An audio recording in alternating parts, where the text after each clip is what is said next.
Hi. Hi.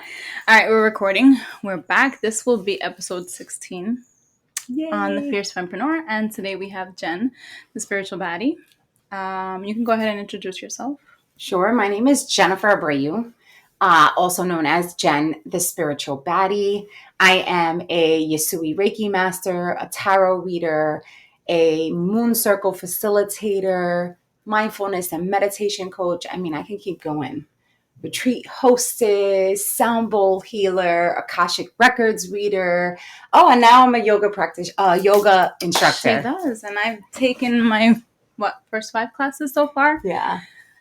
I never in my life would have pictured myself doing yoga. Because as you can see, I like the hardcore training. But you're really good at it. I know, really it's really good. It's really like your weird. form's really good, and I think it's from the weight training that you do. I have a feeling it counteractive or whatever the word is, but yeah, last Saturday I was like, that was nice. Like I wasn't dying, and I was like, okay, these stretches are nice, but it's a different type of therapy for me. So yoga, the practice of because the gym is also because it's you're really what you're doing is meditating. You're focusing on these poses of your body, and so when we try to meditate, you can't sit for 5 minutes and not think of meditate. Well, you already know, but you are meditating. No, I know. Yeah, because all it is you focusing on one particular thing. So when you're in these yoga poses and you're forcing your body to do something that it wouldn't normally do, or it's an awkward position, right? You're focused on one thing, on getting the form correctly, which is why it's so beautiful. I've realized with that and any fitness thing that I do, because I have a competitive mentality, it's like I'm competing with myself to make sure I do it right. Yeah. Like, I don't care if anybody else in the room is perfect and I'm like, oh my gosh, she's amazing. I don't do the whole, like, she's doing better than me, because that will fuck everything up. I will say the one thing I've noticed is you don't look at anyone in the class. No. You'll look in the mirror. Yeah, because I'm like, am I right? And I look at you because I'm like, you're the one instructing. And then if I go and look at Fulana and she's doing it wrong, then I'm like, oh, wait. And then I mess myself up. Right. So that was my little rant about yoga. But I have a few questions that she has no idea what I'm asking her. I do this to everybody because I feel like we're not in a panel where you're not like, discussing in front of a crowd. You will be with whoever watches. But I like kind of putting people on the spot. Okay. But I'm ready. But it's nothing that you're not going to be able to answer. Everything is, I always ask people, anything you want to not speak about, is there? No, I'm an open book. Okay, good. Yeah. All right. I mean, nothing crazy, but I've only known you more on a closer level the last 3 months, 4 months. Yeah. But before I would say that, since July. I just knew you from word of mouth, and then you used my facility for a moon circle. And I just want to know, or tell everybody, a little bit about your journey into spirituality and how it became a significant part of your life and work. So, wow, this can open up a whole bunch of stuff. Try to answer it in, like, I always tell people, well, you know how we do our events, and I tell them, like, on your elevator pitch. Yeah. So, like, shrink it. Okay, so I'm going to shrink it. So my spiritual journey has been ongoing, I would say, since I was about 18. There were a few hiccups along the way, and I tried different, I'm going to call them modalities, right? Which I mean churches in the search for God, spirit, source, just something to open up a guiding light or a path. It wasn't until 2020 that I really found myself, and it was through my own spiritual journey. And then I realized that there's so much politics behind religion and spirituality. And so I wanted to teach other women specifically that you don't have to be boxed into a certain church, like group, community. What is it? Denomination. What are they called? Like, I guess religion. Different religions. You don't have to be boxed into a square of it's just that and that's what you got to do. Your spirituality is about your relationship with you and how that affects your relationship with others, and how that relationship almost like builds the foundation between you and source, God, spirit, whatever you believe in. So I think you just answered the next question, which was, what does spirituality mean to you personally, and how do you define it in your professional practice? So just like that. Yeah, right. So spirituality to me is my oneness, my relationship with me. With yourself. Right. And so that translates into how I treat myself is what translates to how I treat others and how I allow others to treat me. Because of that, like the boundaries, the self-respect, the self-love, the self-care, I'm an open vessel to God. I feel like my relationship with God is because I'm respecting myself, I'm loving myself, and that opens me up to source. Do you feel like you found your relationship with God now that you've been more spiritual on this spiritual journey? Yes, I want to say I've been searching for God my whole life. Did you ever feel like he was not there? Yes. Okay, because I think now that I've been working with you and working on myself for years, I would be like, I don't want to pray because I felt like I was talking to nobody. Yeah. You know, and I feel that. I would be like, I'm not doing this. This is bullshit. No one's listening. Nothing is changing. So I stopped praying. And I was like, I'm going to become a Buddhist. Because I was like, I don't know. But you can't meditate. I'm like, yeah, I can't meditate. But I was like, I just started looking up different things to study. And I'm like, well, no offense. I have a lot of Catholic, Christian, Pentecostal people around me that are anti-spirituality because they think it's brujeria, which is witchcraft in English. And like, they don't understand. It's such a big difference now that I've invested time to figure out what it really is. Yeah. Because yes, there is brujeria, which is the evil kind of spirituality. Oh yeah. There's all sorts of... Yeah, but the people immediately are like, sage is the devil. Palo Santo, you're bringing the devil to your house. And I'm just like, what the fuck? Those are things that have been used since the beginning of time. I know. And when I went to Mexico in August at the Mayans, like, their beliefs are so different that I was like, this made sense to me more than church. Yeah, to them, it's about the universe, right? Yeah. You want to honor the earth and love on all of the things that the earth brings in. I love all of that. I know. I was really like, oh, shit. And it was very intriguing to me because for years, I would have never... Obviously, I was younger. When you're younger, you don't give a shit about this stuff. You're not really doing the research and doing the work. Right. You're not. You're just living. And if your parents told you, we're Catholic, we're Catholic. Right. Oh, yeah. So that's the other thing. Like, so you're Catholic and you're nothing else. When you really start to embark on your spiritual journey, it's a self-discovery. Mm-hmm. You're learning or unlearning the things that you were taught when you were a kid that they just became almost like you're living in autopilot. You know that you got to go to church on Sundays, that you got to pray, right? That you have to, make sure that you're not stealing or cursing or sleeping with someone's, sex before marriage, even though I had a baby at 18. Right. And tattoos. I'm Satan. So you grow up around all of these silly narratives, right? And so it's not until we're in, I don't even want to say 18. Like, I feel like at 30 is when I felt like I really got to start figuring out who the fuck I am.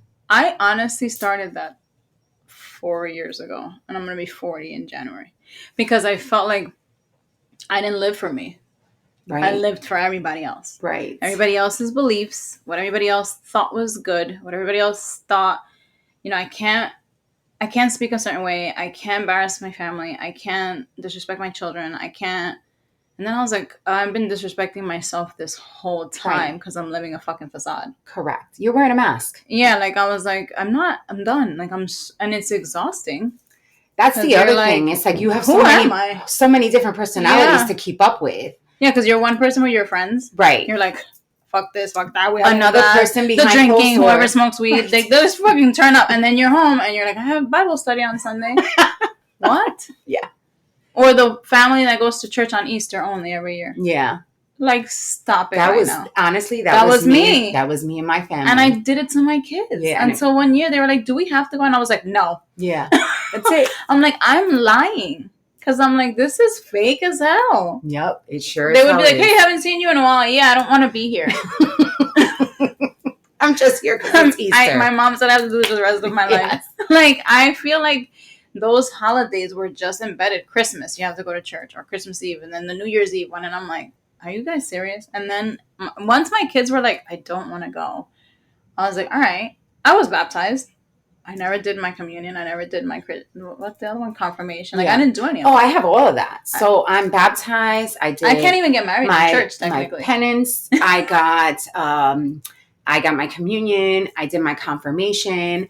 I went to Catholic school until my brother and sister grade. Got everything. Yeah, I think that was the last one. So it was like, we're just gonna... Church was a big part of my life. So I think when we were in New York, and then when we moved to Jersey, and my parents separated, and I feel like she tried to keep it up, but it was a lot for her as a single mother. Looking back now, when I was younger, I didn't know half of this shit. I just thought my mom was busy; she's never home.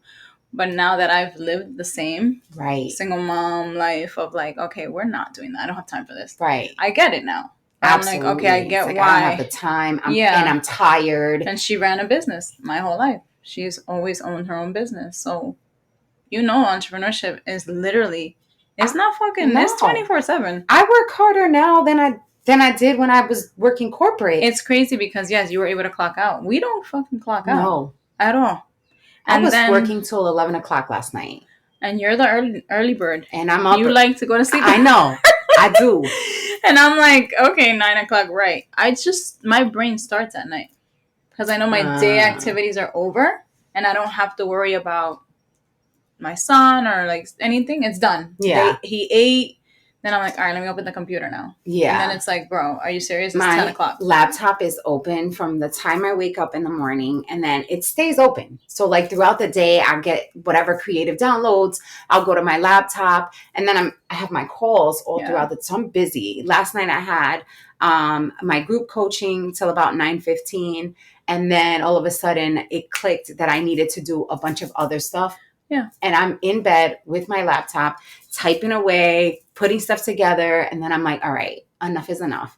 To close my laptop and then wake up at 5 a.m. to open it back up again. No, I've noticed with the entrepreneurship life that we have to set our own boundaries with ourselves, with work, with our scheduling. There are times where that shit's out the window. Yeah. And I'm like, yeah, no, I work every day for like 7 days straight. And then you're like exhausted, and then you hate life. And then sometimes that's when you're like, I don't want to fucking do this anymore. Yeah. Because it doesn't bring joy. I'm quick to be like, I need a break. Yeah, no. But now I think it's also because you've worked on you. Yeah. And you know your limit now. Oh yeah. Once I get to that point, I'm like, all right. And I'll let all of my clients know, like, I need a week. I need to recoup because I cannot especially because I'm a healer. You're a healer. So I can't heal if I'm not healed. No, it's the same thing with coaching. Yeah. When I'm not okay, I will reschedule a client. Oh yeah, for sure. I'm like, no, I can't pour into you right now. My cup is depleted. Right. I'm done. And the thing is too, is that we have to it's not even, yes, we have to respect ourselves, but we have to respect our client enough to say, hey, I don't want to do this to you. It's not fair to you. Yeah. It's also not fair to me, but let me regroup. Let me get it together, and I'll reach out to you when I can or when I'm ready. I like that. Well, you kind of like got into the next one, which is great. There's a lot of questions on that thing. It's a lot of notes too. Oh, okay. Looking at the phone, she got scared. How do you help individuals connect with their inner selves? Like, what do you find is the best way, or has been the best way, for people to connect with their inner selves and find the meaning of spirituality for them? So, because you do a lot of things, but what's the main one you feel like? My main modality? Yeah, what's the main one that helps individuals connect with their inner selves? I would say Reiki. I was just going to say it has to be Reiki. It has to be Reiki. Why for do sure. You feel Reiki? So I can, if I'm reading the tarot, for example, I'm giving you direction and insight, right? And that's another misconception that a lot of people think the tarot is of the devil because it's divination. It really isn't. You're pulling out cards, and I'm giving you insight and direction on the steps that you can take. The tarot cards would even have anything to do with the devil. There's, again, a misconception that tarot cards are divination, meaning you're a psychic or you're a medium and you're telling the future, where the cards are each one represents something, a meaning of something. Right, And right. so so when I tell you what the meaning of the card is, you're taking that meaning and you're bringing it into your life and saying, oh, that makes sense. That resonates with me. Right. This is where I need to shift, pivot, redirect, or I like what Jen's saying. I'm going to go down this path. Okay. And so that's the difference between the two. And now we got off topic. But what was the question? Oh, we were talking No, about it was, Reiki. well, yeah, we did get So, off topic, but so people, a lot of people go strictly to tarot reading, yeah, thinking that that's it. that's the end I all know be all. everything. You're gonna You're get gonna tell me fixed. what's gonna happen to That my is future, and I'm good. that is not how it works. I know, That is but not that's how what it they works. assume. A lot of people are like, I got my cards. I get my cards read all the time, and I'm like, okay, that's not it. I'm one of those people where if someone's coming for a reading and they want one in a week or two, I'm like, no, come see me in 3 months. If I'm constantly giving Nothing someone, changes in a week. It's really, and it's low vibrational too. Yeah, like, yeah. why do you want to know what's next? Why are you not living in the moment? Right. And so back to Reiki. Reiki is a beautiful healing modality that what it does is it brings things to the surface that you didn't know were there. And so as you're aligning the chakras and I'm sending in the healing into those spaces, you start to, there's this self-realization of, oh, my triggers, this is what's triggering me. Oh, this is what makes me feel good. Oh, maybe I need to do shadow work, or maybe I need to go to this person and apologize because I feel guilty, or I feel, so all of those things. Like when you react a certain way, you don't realize there's underlying Right. Oh, all the things time. that are like, When you're meeting people, Yeah. anytime you meet someone, it doesn't matter if it's you or I go on the street and I'm having a conversation. That's not by coincidence. Right. These people come into your circle to really either teach you a lesson, mirror you, so show you where your triggers are, especially with people that you automatically don't like. It's like, oh, I don't like her, I don't like her vibe. When the vibe is off. Yeah, and so the vibe is off because there's something in you that you haven't healed. I grew up with never judge a book by its cover, but I don't know. Because I'm a vibe. It's not even a vibe. I'm an energy person. Yeah. And for a while, I hid that. Like, I wouldn't even... But I would always be like, there's something wrong here. So in this connection, I don't like it. And honestly, I've declined clients when I was full-time event planning. When I was like initial consultation, and I'm like, this lady's going to drive me crazy. I'm not. I don't care how much money you have. So now when it comes to something like that, right? And you're meeting people like that, and this lady's going to drive me crazy. You have to find the parts of you that are like that. So let's just say that person has obsessive compulsive disorder. Let's just say. And let's say I have it. And let's say that you have it, but in a different way. Yeah. Okay. And so you're not addressing that thing that you need to address, but you see it in someone else and you're like, I don't even want to be near that. Okay. That makes more sense now that I have been doing different work. Okay. Because I was a very negative Nancy before. Okay. So if you would have said this to me like 6 years ago, I would have been like, well, I'm not like that. You know what I mean? Right. Oh no, I didn't know to admit I call that those I'm like, people, bullshit, I don't have that. People like that, and there's a lot of people like that out here. I call those people the dreamers. They are completely out of touch with reality. Yes. But I now can be and like, it's like, that was me. Once you start doing the inner work, that's when you start now to see. I'm like, oh my God, you sound like me 5 years ago. Can it's you please crazy. Stop? The amount of clients that I have that are like that is nuts to me. That there's no self-awareness, there's no self-realization. They're completely out of touch with reality. And that's why meditation and mindfulness works, because you're in that present moment. When you're meditating, all you're really doing is quieting the mind and focusing on one thing, so that you're not, when you come out of it, doing 1,000 things at the same time, overwhelming yourself, trying to get things done. And when you're in that energy, you're more aware of your body, your thoughts, and how you're speaking to other people. I feel like that is why people are 90% of the time diagnosed with ADHD. Because nothing's really wrong with you. You don't know how to just calm your mind down. Right. So you want to do Right. everything that comes to your mind at that moment. Right.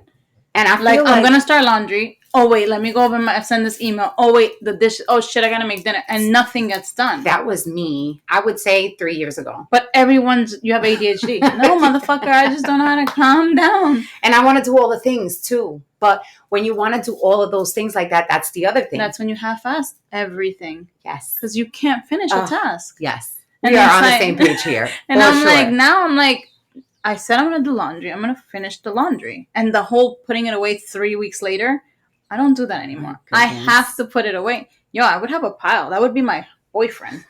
Your pile.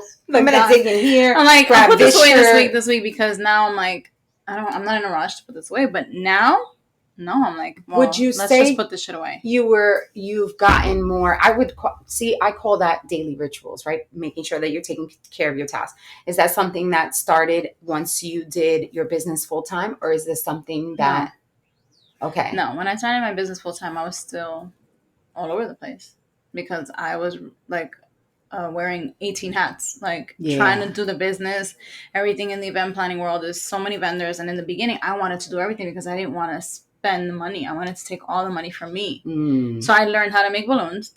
I learned how to make the cakes. Girl, I was doing the favorite. I was doing everything. I started doing flowers because I'm like, oh, I'm a woman show. I'm fucking superwoman. Let me go kill myself. And at the end, I was making like $300. Right. Doing all of that. And dead. Literally dead. Never seen my kids. For years, I did this. Oh, my goodness. I literally missed a lot of their life because I was like, I'm fine. I'm making all this money. I didn't make shit. What made you change? I realized that I was a terrible mother. I was not present. I was physically there. Right. I was just a human. And the kids had all the things that everything they needed was there, but I was not there. And up until literally 5 years ago, my ex-boyfriend one day said to me, "You're literally not here, ever." And I was like, what the fuck are you talking about? Like, I'm always home. I work for myself. And he's like, yeah, but you're not here. When we're talking to you, when we're watching a movie, you're on your phone, you're sending an email, you're not here. Yep. You don't hug your kids. You don't talk to them. You don't have dinner with them. You're in a rush. You're eating in 5 seconds. And I would be like, and then me was like, what the fuck is your problem? Like, it was like, I used to fight about everything instead of correcting it because I hated being wrong. And I would be like, he's so fucking annoying. Like, to me, it was, and he was just like, I'm telling you there's something wrong. Because he cared. But I didn't, and I was seeing it like, you're annoying. Right. And you want me to change? Right. I'm never changing. This has been me for 30 years. Get out of my house. Like, that was literally me. I'm not changing. People don't change. That was because people were like, oh, I've been like this my whole life. That was my line. Woof. That shit don't get you nowhere. I was getting nowhere fast. I was like, wait, yeah. And then I was stuck, and I'm like, fuck, bro. Like, damn. Until I was like, okay, this keeps being brought up to me. So I'm like, I have to change this. Yeah. So that's when I started doing the work, which was honestly like at 34, 35, when I was like the inner work. Yeah. And it was hard. It's not easy. It was really hard to face your demons and admit that people were right. Ooh. Ugh. I don't like it. I'm a face anymore. And I was like, got so bad that I was like, then we should break up. Because I refused to be like, he's right. And then I called my best friends and they were like, yeah, you've been like that forever. And I'm like, why wouldn't you guys address this? Because they're used to it. But they were like, well, we didn't think it was a problem. Right. We're so used to you. You've been cold your whole life. You're not affectionate. That's just you. And I'm like, guys, right. That's fucked up. Right, but when people are around that version of you, it's just like, oh, well, that's just who she is. She's always been this person. Yeah, no, and I'm glad that I turned the leaf. I didn't officially turn it, but I started around then, and then I was like, all right, I have to figure out something else. Where was I? You did this, you did that. Oh, can you share? Excuse me, technical difficulties. Some success stories or transformations from any, not naming people, but anyone that has worked with you? Like, has anyone told you, or do you know of a significant, just by knowing and seeing them, let's say you follow them on Instagram and you're like, wow, she's been putting in the work and I see this transformation. Yeah. Like, Absolutely. I actually have one client, I'm not going to mention any names. She's been working with me since January, and she's in my Baddie boot camp. So that's a year container. We meet yeah. once or twice a month, and then there's a retreat. And so we did a couple of events together too. And so when we started, she was, and I'm going to say this lightly because I don't want people to get crazy, but she was on antidepressants and anti-anxiety medication. She was taking CBD, the drops, Oh, damn. and smoking weed all the time to keep her calm. And So she was trying everything. She was doing everything because she couldn't figure out how to either calm her nerves, not to be so anxious. It was that sort of thing. She was very, very, very anxious. So we started working together in January. She started to get Reiki. We were doing readings. And then I would send her, and I still send her, guided meditations. She's not good with just sitting in silence. So the guided meditations helped her. I like those. Yeah, the guided meditations are pretty good. And so she asked me to hold her accountable. So every morning I would send her a message. Hey, so-and-so, how are you? Did you do your meditation? Have you eaten properly? So I also talk about what you put into your food, how much water you're drinking, staying away from fried foods, low vibrational foods, cutting out the red meats, that sort of thing. And so in June, we went on a retreat. Yeah. In June, we went on a retreat. And the entire time on the retreat, she did not take her antidepressants. She didn't take her anti-anxiety. And she had brought, it's so funny. So I had told them, I said, we're not doing any alcohol, but if you want to smoke weed, that's fine. I don't care. And so she had brought some weed, and she brought the CBD stuff. Mm-hmm. She didn't take the CBD. And I think we were there for 5 days. She smoked twice. The first, for someone that smokes every day, all day. She smoked the first day, and then the last day of the retreat, I did a tipsy tarot. So I got, the tarot cards out. Everybody's drinking wine. We're having a good time. She was like, oh, I'm going to light up my blunt. Fun. It was fun. It was a lot of fun. I'm like, that sounds fun. And when we got back, she's like, Jen, you have no idea how much you've helped me. And I had to explain to her, you did that. Yeah. I opened up what you could do. You open a portal for them, and they have to figure out. And you got to figure out. So if you're doing the work, if I'm going to just tell you, hey, this is what you need to do. These are the things. And if you continue to do them and you're committed to your growth, things are going to work out for you. That line right there is for any type of work that people are putting in. What, the commitment to growth? Mm-hmm. Mm-hmm. That goes with eating habits, the gym, reading, journaling, whatever. Absolutely. It has to be a commitment. And I always say, because people are like, I'm not motivated. It's not motivation. It's discipline. It's discipline. It's discipline to admit that you want to get work, one. I mean, that you need work, that you need some sort of help, whether it's, I even posted yesterday about therapy versus coaching, because it's very different.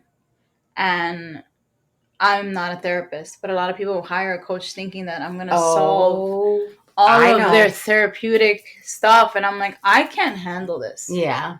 I got my own therapist. It's crazy because when I started coaching, I almost was like, maybe I should go back to school to become a therapist. And then I'm like, no, this is not, it's too much for me. And so it's funny. I saw your post yesterday and I was like, this is hilarious because I'm not a therapist and it's too much. And so there is a fine line. It's a very fine line because sometimes I'm supposed to be coaching about one thing and I'm like, how did we get here? And how do I get the fuck out? Right. Because I'm like, I don't want to say the wrong thing. And I can because I'm not a therapist. Yeah. I'm not licensed to help with mental health issues. And spirituality, the reason it's crazy how everything is just like flowing. But oh my God, I lost it though. Hold on. Oh my God. It's because those letters are so small. Because I'm over here. I'm over here trying to like read it and I can't, and because it's too small. No. 5 miles. All right, sorry guys. One sec. Can you share some? Okay. What were we just talking about? We were talking about therapy versus coaching. No, it was a mindful thing that I don't know what I was gonna ask. It'll come to me. But we did the success story. We talked about well, mindfulness is one. Yeah, the success story was the last one. Yeah, no, but I'm saying, okay. Mindfulness and meditation. It says how do you incorporate mindfulness meditation? You went over that because so meditation, you briefed on it earlier on how it is just calming the mind. Yes. Quieting the mind. Is there tips that you can share on someone that has never tried meditation? Absolutely. So the first tip I would give is if you are, so you'd be very surprised at how safety and security is a big thing, right? And so a lot of people can't close their eyes down. Because they're scared? Because, they have childhood traumas who's going to walk in or, something might happen or whatever it is. And if you find yourself not being able to keep your eyes closed, then meditate with your eyes open. Find a focal point that's not moving and just stare at it. And so I think that that's super important, and it can get you into a space where, okay, I'm just focusing on the thing that's not moving, and I'm going to stay here for as long as I can. Even if you're setting a timer, like set a timer on your watch for 3 minutes and just find your focal point and stay there. Another way is guided meditations are a beautiful segue into being able to quiet the mind. The more you do the guided meditations, the more you'll be able to relax. You'll know how to do the breath work to get you into the space. And breathing is my number 3. If you really just focus on your breath, in through the nose, out through the mouth, and see how long you can hold the breaths in, you're just focusing on that. And you'll realize that when we're consciously breathing, how beautiful your body feels when you come out of it. So you'll want to do it more often. That breath work stuff. Yeah. Wow. It's life-changing. You're going to pass out though.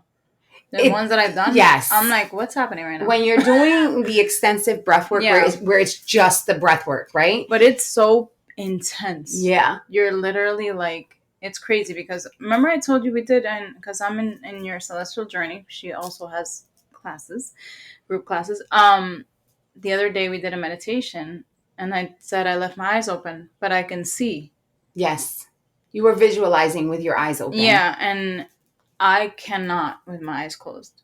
But again, I go back to, it could be some safety and security things that I don't know yet. They're in your root chakra. That I don't know yet, which it is. But I noticed that day and I asked you, like, is it possible that I'm doing this with my eyes open? Because that was very weird for me. Weird because it was new. Not weird like I don't ever want to do it again. But it was like, am I saying this for real? And then it feels like I'm daydreaming. Kind of. I guess I can see that, but it was different because you were like, you guide us, so like we're doing what's happening is what you're saying. Now, while your eyes were open, were you focused on one thing? I was staring at the wall. Yeah. I was just staring at a wall. So when you're doing these guided meditations, it's really visualizations. So I guess you can say it is like daydreaming. It's like, when you zone out. I zone out a lot.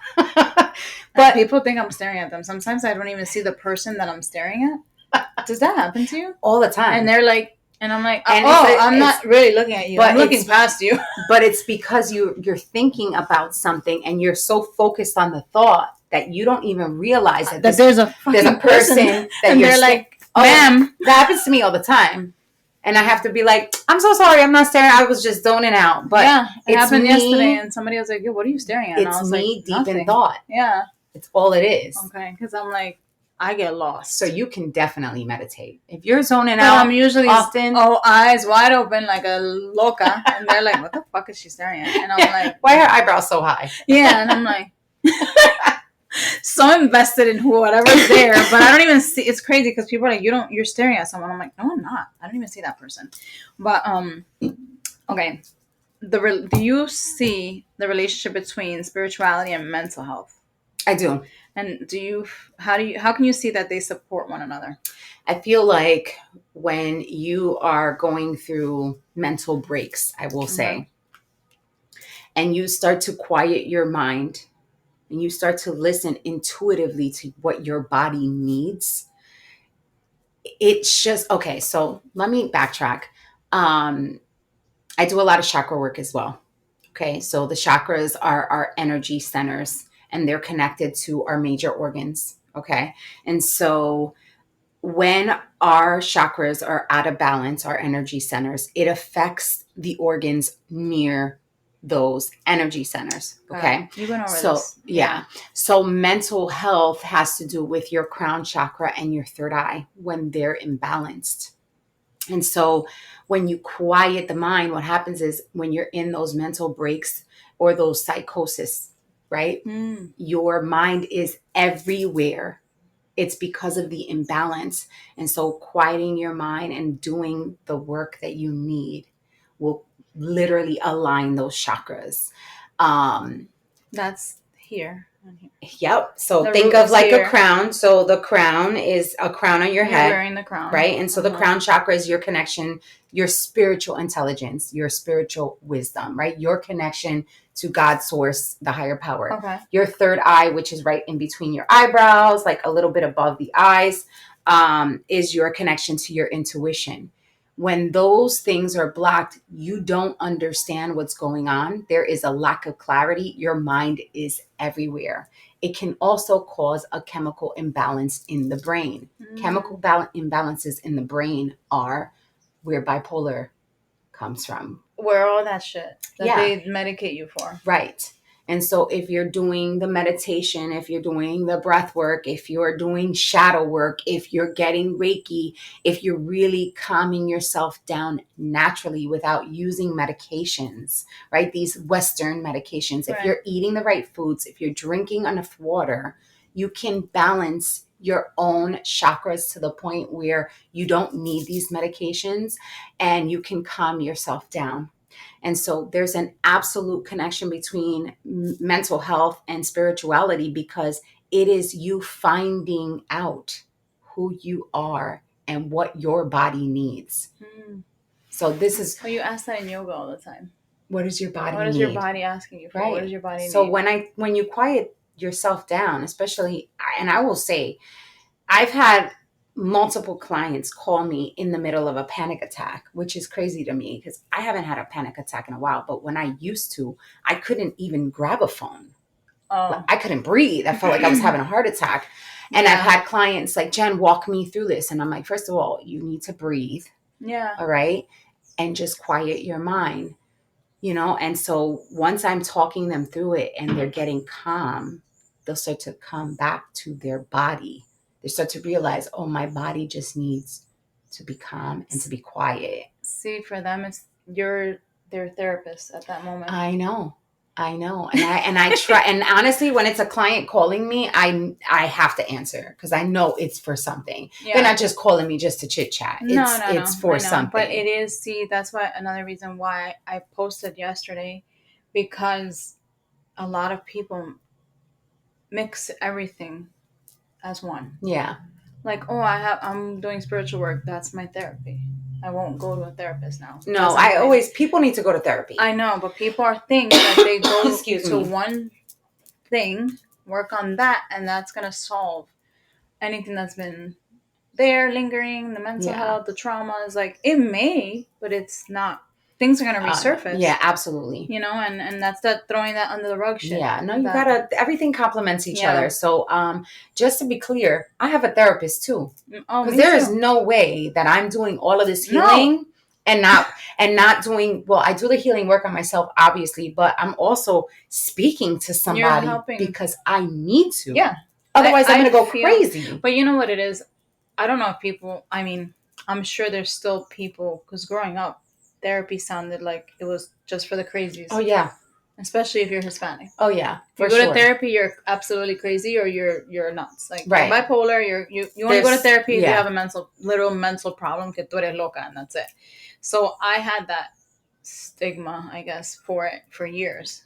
And then it was told to me like, "Oh, you need therapy. You're crazy." And I was like, um, "Oh, maybe I do need therapy." But I still didn't go. I didn't go till I got much older when like traumatic shit started happening. Yeah. And I was like, I can't fix this. No one can. Yeah. So I finally started going, and then I took a break from it and I started coaching, being coached. And then this year I went back to doing both. Yeah. Because I was like, they go hand in hand. Oh, yeah. Because I'm like, I'm helping people, help them with their goals and achievements and all that stuff. But then it trickles in. It absolutely the fucking does. stuff that I'm like, this is not what I can help you with. Right. But I can, if I ever relate to something, I'll tell them, listen, I've been there. This is what worked for me. Right. But I don't know if it's going to work for you. Right. And you have to make sure, too, that when you're giving that sort of, like, that it's like, that worked for me. I don't know how I can help you. And I also say, I have no idea how to help you with that. Because you can say, go see and therapy. I've literally been like, this is a lot for me. And a lot for you, obviously, because you keep talking about it. Yeah. If somebody keeps talking about something, it's because they're not fixing it. So, like, it needs to be taken care of. And if it's not me or you, it ain't going to be the gym either. Right. Right. You can work out, you can run, you can do all of the things, and none of that's going to help you. If that inner part don't matter, none of that matters. Something that I'm big on is community and support, right? So I host a lot of events, as you know. When it comes to just like supporting one another and networking, not necessarily going somewhere and giving out your business cards. Networking to me is much bigger than that. Mm-hmm. It's like actually engaging in conversation and growing relationships with people. Right. Mm-hmm. So I wholeheartedly believe in your net worth is your network. Okay. You know, I like that. Because believe it or not, I met you more on a spiritual level, like intensely, or more personal, I guess you would call it, 3 months ago. And not because it's me, but people were like, oh, you're working with Jen? I'm going to call her.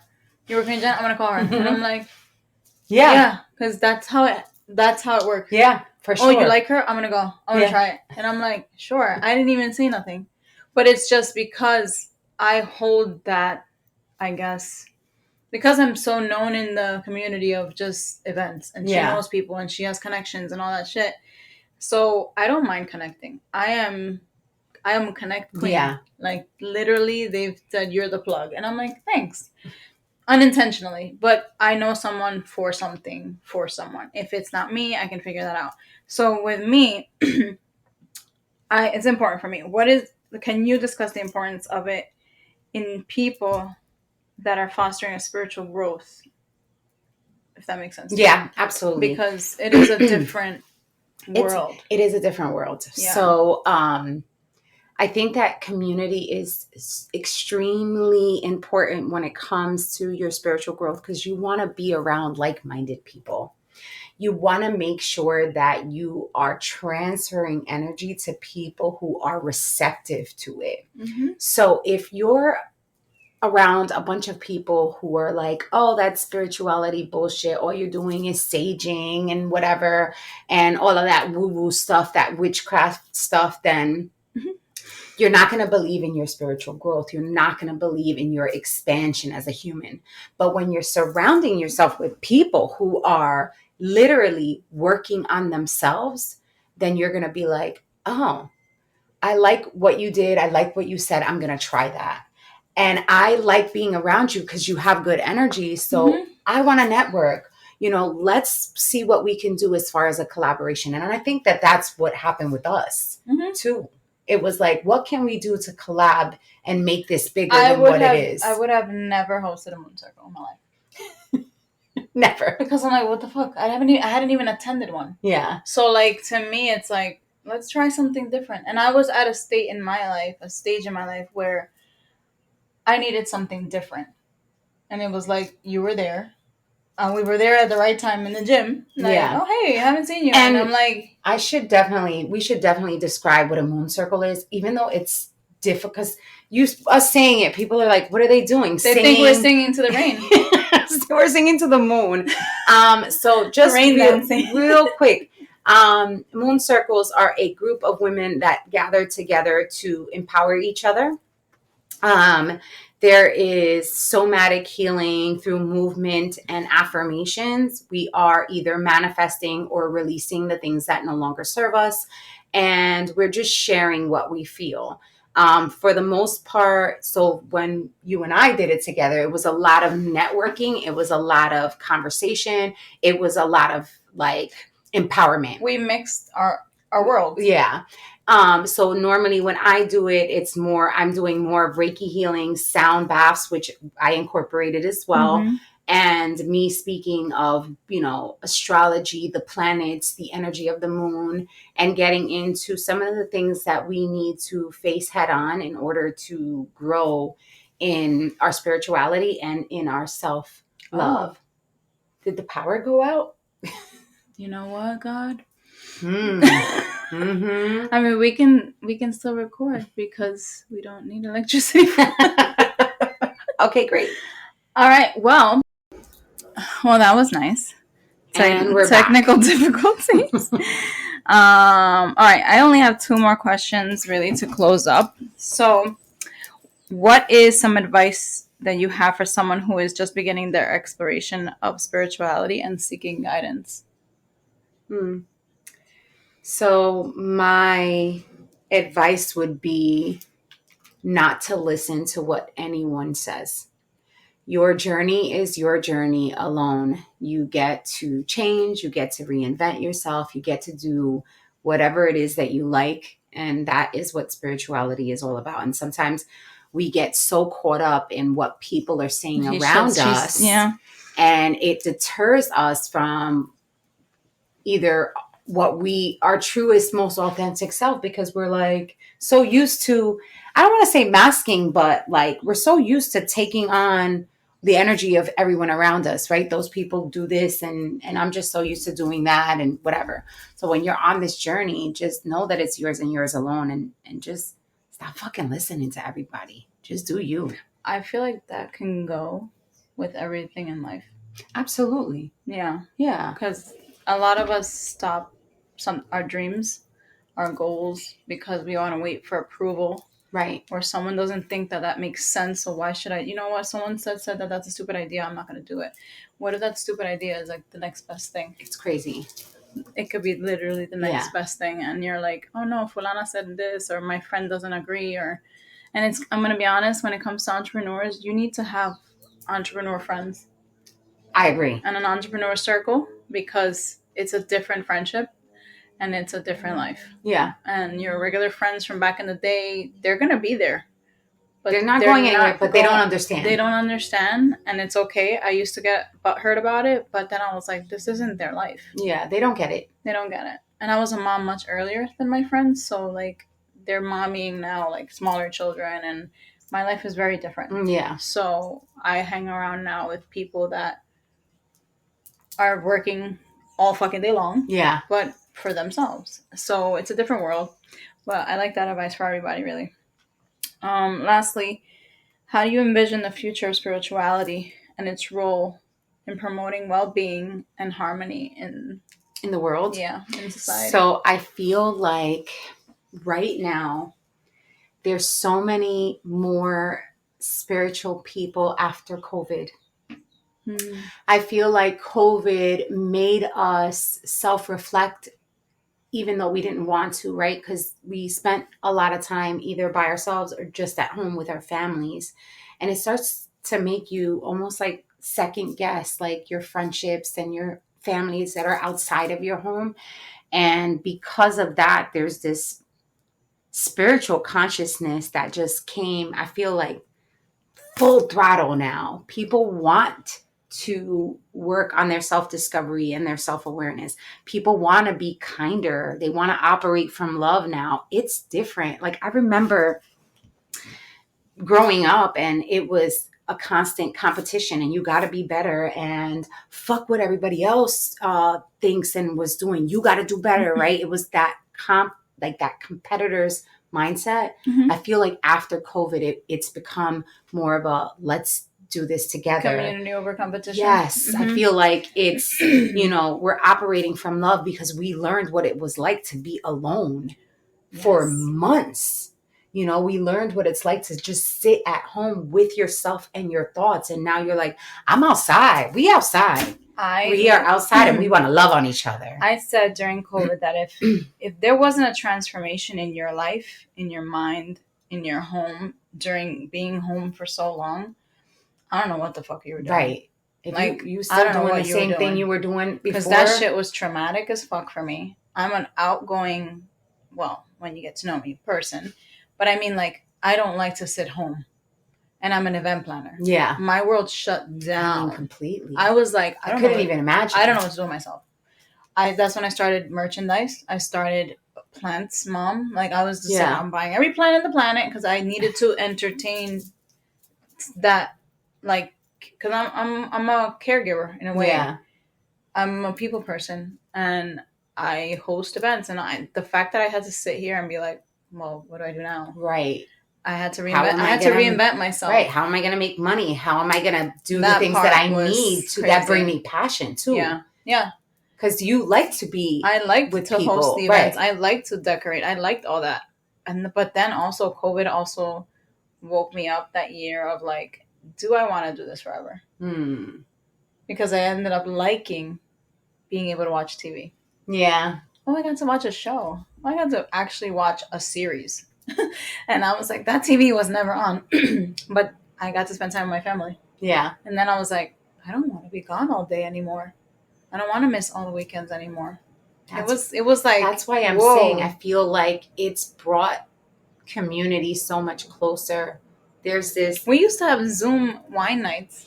I used to do that. We used with to my friends. Yeah, me and my friends. I just brought up the other day. I said, damn, I feel like going back to that because I don't see nobody. Yeah. It's like, oh, maybe next month. Me and the girls would do hours. Yeah, we would literally be like, yo, who's getting on tonight for wine night? Yeah. And we would do the dumb shit, but it felt so genuine. Yeah. Like our friendships grew.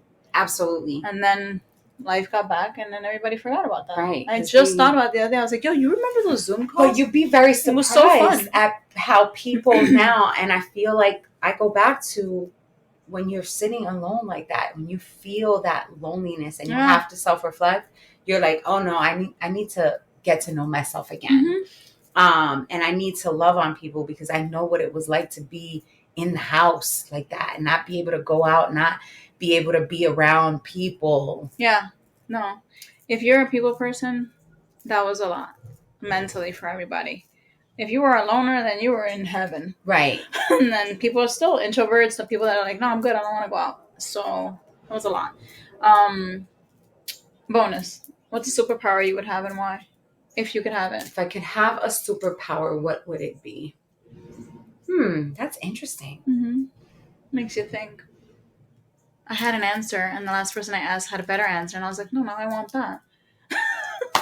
I can't even think right now. What kind of superpower would I want? I don't know. I think I'm a powerful being as it is. Okay. Yeah, I'm good. I'm good. I said in my humanness. I said flying. I was thinking flying, and then I'm like, no. But then I said teleporting. I wouldn't want to do that either because it's about life is about being in the moment. That too. Yeah. But then I was like, if it was just like a one-time experience, I would want to fly and see like, wow. You ever zip line? I have zip lined. I think that if there were any kind of thing that I would want to do, it would be to be able to swim in an ocean and see the actual like under the sea to see what really goes down there. But other than that, because I love the water. Yes. I don't know how to swim. But other than that, no, I think that I am a superpower. You hear that, guys? The ladies, primarily. Well, thank you. Let them know where to find you. Thank you for having me. So you can find me on Instagram, which is my main platform, and it's at Jen, JEN _ the Spiritual Baddie, all spelled out. And Baddie is BADDIE. I'll add it on the show notes. And also, she does have a podcast. I do have a podcast, the Spiritual Baddie Vibes podcast. Next episode that is dropping is on Friday, and that one is also with a guest host. And I'm excited because we're going to be talking about community versus competition. So popular topic. Yes, very, very popular. But get on there and check me out. And wait, before we go. Yeah. You pulled my card. I did pull a card for you. She pulled my card today. It is the Page of Cups, which is a new energy of emotions, love. It is the birth of something new when it's coming to your things that are the matter of your heart. It's also you pouring into your own cup. I was just talking about that. I love this because I am, as I'm watching you in the program, I know that you're actually doing, I would say, some of the work because I'm not sure. I started the journaling. Oh, okay. No, I did the prompts, this is that youthful energy that brings you back to that inner child, and it makes you heal because you're pouring in a joyful, youthful manner. And I just read that the other day because you cannot. You posted it too. I think Gio sent it to us both. That it was stop serving everybody before yourself. Yes, you got to serve yourself first. Serve yourself first, put it on the side, and then serve everybody else. So you hear it here, second, first, whatever. When you're at a party, serve your drink first. Put it on the side, and then fill everybody else's cup. Yeah. Because fuck that. I also like to use when you're on an airplane and they're voicing the instructions or whatever, they say, put your mask on first before you help anybody else. Because if you can't breathe, bitch, how are you going to help the person next to you? You know? It's probably your child. So, right. And literally. So you cannot allow your child to breathe and live, or the people near you to live and breathe if you're not breathing. So my mother, and she said this when I was younger, and I was like bothered by it, but I get it now. She's like, I used to eat before serving you guys. And I'm like, what? And then she's like, but I'd still eat with you. Yeah. But I ate because I wanted to make sure you guys ate well. But I was good. And I'm like, you had a whole meal? So it's and it was like I just ate a little bit because to make sure that she could sit with us and enjoy dinner with us. And not eat as much, but she would just. And it's crazy because at first I was like, are like, rude. You got to feed the kids first, and then you feed the man, and then you feed yourself. And it's like, no, I'm gonna have a little plate of food. First of all, I eat throughout the whole cooking process. Yeah, me too. That's how I am too. Yeah, but I will say since COVID, I learned to serve myself first so that I can, just like your mom, so that I can eat with the kids. So I would serve my meal, put it on the table, serve my kids, serve my husband, and we'd all eat together. Yep. Because if I'm serving them, by the time it comes for me to serve my plate, they're done eating. Also, there's sometimes you think you made enough food and you really didn't. So you know. Yeah, no, I'm going to do a little bit of my portion food on the side. Yeah. I know my son has probably noticed my plates are smaller. But I'm like, I eat earlier and I eat less now. So. And if you're cooking, you're picking. Yeah. Cooking and picking. Yeah. But yeah, you make sure that you are not pouring from an empty cup. Make sure that you are eating the appropriate foods. Make sure that you are loving on your body, right? And that doesn't necessarily mean going to the gym, although I do find that physical workouts are of a outer appearance. Yeah. But like if you're just drinking more water than normal and putting fruits and vegetables into your whatever else you eat, you're already aligning the chakras by adding in those greens and those fruits. So just do that. Make healthier choices, operate from love, and more importantly than anything else, be you. I'll leave you with that. Unapologetically. Yes. I said it right. I love that. All right, y'all. Thank you for tuning in. Check you guys out later. Peace. Bye.